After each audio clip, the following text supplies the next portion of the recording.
Welcome back, ladies and gentlemen, for another YouTube video. Allincrypto here, and today we have a fascinating Cardano ADA video lined up for you. This video was inspired by a video that Charles Hoskinson did yesterday, and actually his video was on the back end of a Twitter thread that spoke about the top 5 changes Cardano needs to make. And we're going to start things off with that Twitter thread by The Block is Hot. And then what we're going to be doing is actually looking at Charles Hoskinson's response to all of this, because I think these questions, the reason I find this so interesting is because I think these questions, or these areas perhaps of concern or discussion, whatever you want to call them, do warrant an answer. And actually Charles Hoskinson, it's a great example for me to kind of show you guys some of what the community, including myself, feel perhaps about Cardano and areas where we think there might be slight issues, and actually listen to Charles himself, somebody probably in the best position to actually talk about these issues, do exactly that, talk about them and kind of rebut them, if you will. But the best place for me to start, of course, is with the actual tweet itself, what inspired it. And then we'll dive over to Charles Hoskinson's response for all 5 of these changes that Cardano apparently needs to make. And actually, I think this guy has a bit of a point. I also think Charles has a point. Maybe I'm going to act as a bit of a mediator. But these 5 areas are areas that I'm personally interested in as well. And actually, I think relatively, Cardano in certain areas is falling behind other blockchains. But I think in some areas, it's actually excelling them. There's no one perfect chain that does everything to the top spec, I don't believe. I think there's always trade-offs. It's kind of inherent with this industry. But without further ado, guys, let's dive into it all, because we've got a hell of a lot to be covering. And let's start things off with, of course, the Twitter thread. It is titled, "I have been investing and building on Cardano for nearly 3 years now, but I am very, very worried about the change's future. After exploring and interacting with 20 plus blockchains, these are the top 5 changes Cardano needs now." Now, I do believe, as somebody like myself who's very well versed in other blockchains and other ecosystems, there are better ecosystems in certain areas than Cardano. Cardano offers better things than others. You know, there's trades off. It's not quite as black and white. There's always a little bit of nuance and gray in there. But the 5 areas, of course, are stablecoins, scalability, top-down support, interoperability issues, and a lack of incentives. What we're going to do is actually dive over to Charles Hoskinson's video titled "Interesting Thread," where he kind of rebuts these comments that were made. So let's go ahead and pull up the first clip of Charles Hoskinson when asked about stablecoins and a lack of them. Number 1, stablecoins. I won't beat the dead horse too much, but Cardano will never succeed without major stable coins. Past attempts have failed to provide deep, liquid stable coin, and progress on this front has been severely lacking. This is a top priority. You know, I agree that there definitely does need to be better supported stable coins on Cardano, and there's been some attempts to do wrapped assets. There's been some attempts to bring Circle into the fold. There's some homegrown ones like USDM, for example, that are very exciting and interesting. And obviously, there's the algorithmic stablecoin play with Jet. And I don't think one size fits all. There's going to have to be a lot of different efforts. And I know for a fact Foundation is working very diligently at this, as are we, bidding on the Wyoming stablecoin side. And we set up an entire company specifically for this. But this is a fair point, and there does need to be better depth on the stablecoin side. But the community does need to show up. Something gets created, you generally need a ratio about 1 out of 4 for TVL. So you need about 150 million at a $600 million TVL for your stablecoin to provide enough liquidity for all the DeFi things that you want to do. So it's not just about having something show up. You have to have enough of it minted to work. So definitely a top priority. Very interesting. And I think one question, you know, does Cardano need stablecoins? Well, actually, its ecosystem, in my opinion, does. You need a stable asset to kind of, you don't necessarily need it, but you do if you want it to grow to this multi-billion-dollar ecosystem like we've seen on other chains, because it's an integral part of DEXs, lending and borrowing protocols. You know, you need that kind of stablecoin asset to kind of mitigate and interoperate and provide liquidity really for the broader ecosystem. And certainly when you talk about crossovers into real-world use cases, having a fiat stablecoin, whether it's fiat backed or whether it's algorithmic, will play a very important role. So I think the first point, actually, the guy has a point. And actually, I think Charles Hoskinson was very much in agreement of that. Let's dive into the second question. Number 2, scalability. Currently, the blockchain gets heavily congested even with few active users and ongoing mints. That's not true. There's a lot of active users, and there's definitely mints, but it is true that congestion occurs. What's not true is that the congestion causes a significant issue. You don't have a massive spike in fees, and you don't have tons of things break or fail. It just means it takes longer to settle. Hyped mints can sometimes lead to 10 to 30-minute transaction times with only one mint going on. That's not true, but it's definitely true that transaction times increase. And part of this can be solved in the UX. Part of this can be solved with other protocol enhancements. But anyway, there are hopefully upcoming improvements with Splash Protocol, but this will never slide during a proper bull run when there are so many faster, cheaper alternative chains. Okay, so I've done many videos on scalability. There's a lot of things that are coming in terms of scalability, and it's a multi-layered solution. So there's Hydra coming, there's all the ZK stuff coming, there's input endorsers being published soon, and then there's obviously an ongoing effort to get that implemented. And then there's a litany of things that people could do to improve the usage of the blockchain. For example, going from Plutus V1 to Plutus V2 or ALLIN can mean a 10x reduction in transaction size. So it's not just about throughput, it's also about how people utilize the blockchain. And there's a very nuanced solution that's in play right now. And I think people are pretty happy overall with the directionality of it. But it does take time to get these things in because they're very complicated protocols. Very interesting. Actually, a really good point. I like Charles's response there. There is a clear roadmap for how Cardano does scale. Is it as scalable as other blockchains right now? No, it's not. However, the kind of congestion that we see doesn't often, and I don't think ever has, led to failed transactions. Maybe when Sunday Swap first launched, when we kind of started this whole sort of smart contract thing off with Alonso, sort of following that quite a while actually after Alonso, we then had Sunday Swap. Maybe there was a bit of congestion there in regards to the chain. And I don't know if transactions ever failed. We don't typically see that on Cardano, but it is Cardano as it currently sits. And this I think is a very fair criticism. As it currently sits, we're looking at it relative here, scalable enough to deal with real world use cases. Well, of course, it depends on what the real world use cases are. But if we're talking thousands of transactions a second, like something like payments or something like that, I don't actually think Cardano is scalable as it currently sits. But as Charles outlined, you've got things like Hydra, you've got things like input endorsers, you've got all kinds of ways, partner chains, parent, whatever, to kind of deal with this in the future. But as it sits right now, I actually think that this guy has a valid criticism in regards to scalability. Let's dive into number 3. Top-down support.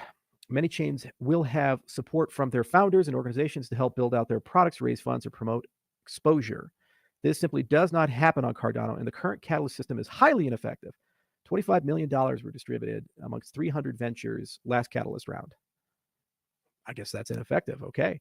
There already is no incentive to build on Cardano, and without foundation support, there's even less. What he's really saying is there's not a giant pile of money that exists somewhere in the ether to bribe people to AstroTurf and come to the platform and then leave the minute that they get a better deal.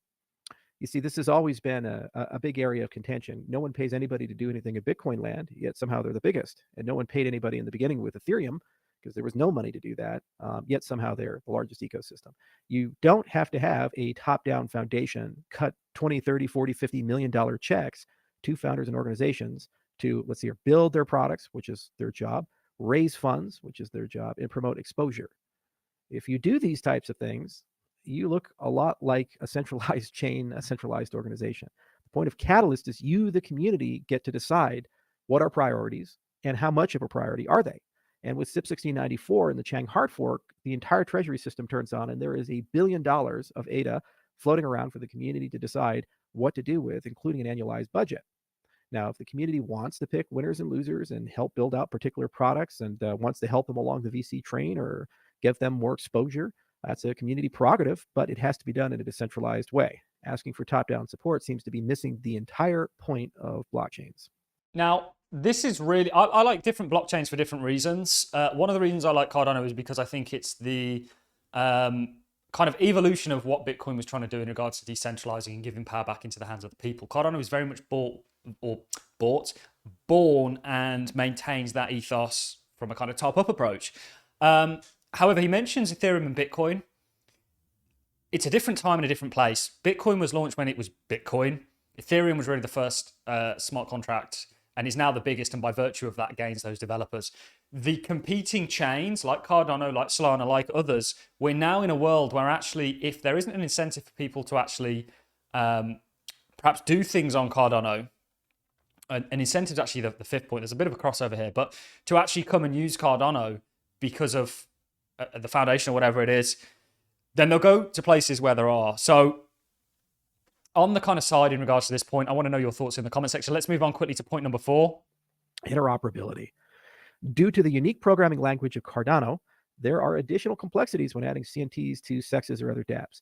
Okay, now, if the CEX already supports Cardano, which over 200 do, including Coinbase, Kraken, Binance, and others, there's not additional complexities to adding CNTs to CEXs. This is a common misconception that gets repeated again and again and again, that there's some sort of dramatic technological issue in supporting dApps, which is done through SIP30 and the dApp connector, and it's quite straightforward, and CNTs on CEXs. I've never had a CEX come to me and say, we just don't know how to do this. It's so complicated. The Cardano native asset standard is baked into the design of Cardano. Very similar to like color coins on Bitcoin, but it's protocol level, the support for this.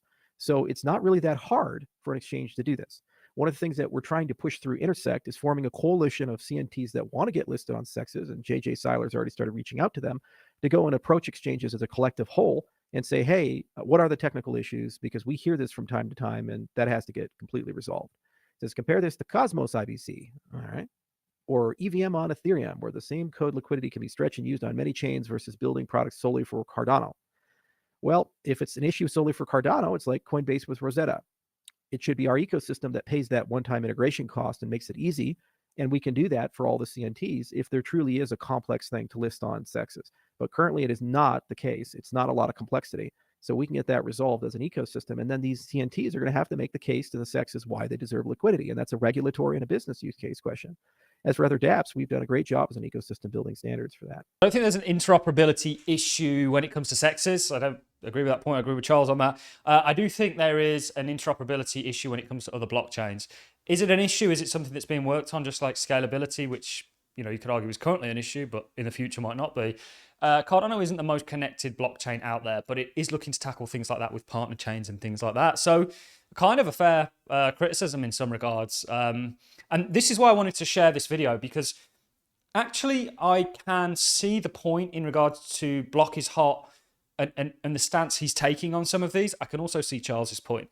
And the real interesting thing for me is what you guys think in the community, what your rebuttals are, and kind of just sharing this video on YouTube. And we'll leave a link to Charles's full video in the description. We only took, I think it was like 6 minutes or so from it, but it's a 50-minute video that's actually well worth a watch. Let's dive into the last point and then we'll wrap the video up. Lack of incentive. Please explain to me why any serious team would want to build on Cardano. Capital raises are significantly less. Okay. No top-down support. Well, it's true, you won't get pay to play. Volume transaction user base is too low, leading to much less revenue compared to other chains. That's just flat out false. You notice he's saying a contradiction? There's too much activity in Cardano, so it takes too long to do stuff, but nobody's using Cardano. Book.io, for example, whenever they do an issuance on Cardano, they sell out. When they do it on Polygon, they don't. Like Mark Cuban's autobiography, for example. When he issued it on Polygon, it didn't sell out. Increased coding difficulties in unique language. Well, languages. I don't think he's aware that ALLIN exists or other standards exist. But maybe if you can't figure out how to write Rust code, you shouldn't be writing dApps. It's kind of a problem given that these are financial products. Lack of interoperability with other chains. Yeah, there does need to be more cross-chain transactions. And that's the whole reason partner chains exist, is to bring that to bear and actually link up Bitcoin, Ethereum, and other things and make it very easy to sell services to other chains.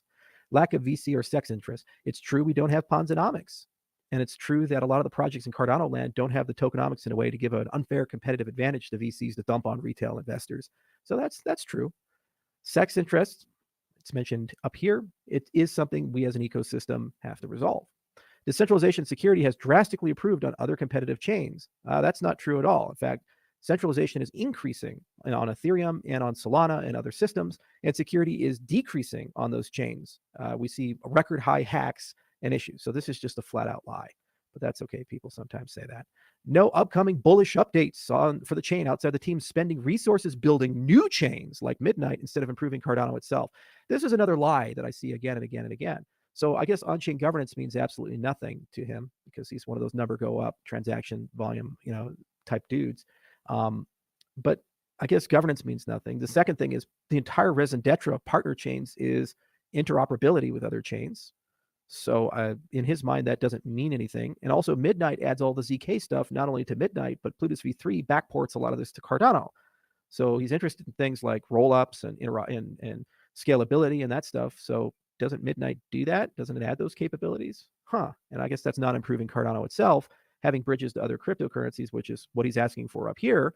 as well as all the scaling agenda we have. For example, we've been talking for a long time about Hydra and other things like that. None of that seems to matter. Mithril, none of that seems to matter, and all the other stuff. Okay, the community that funds and alienates anything that isn't speaking positively about Cardano, causing less new people to be interested in the chain, including Charles. So this is another contentious point. When people lie, and when people spread FUD and mislead, or when people go out of their way to omit Cardano, for example, World Mobile is one of the largest DePIN platforms in the entire world, and they're not even included on a lot of lists in the top 10 or top 15, or the Cardano Treasury has $1 billion+ in it, and it's left off the Treasury list for some reason.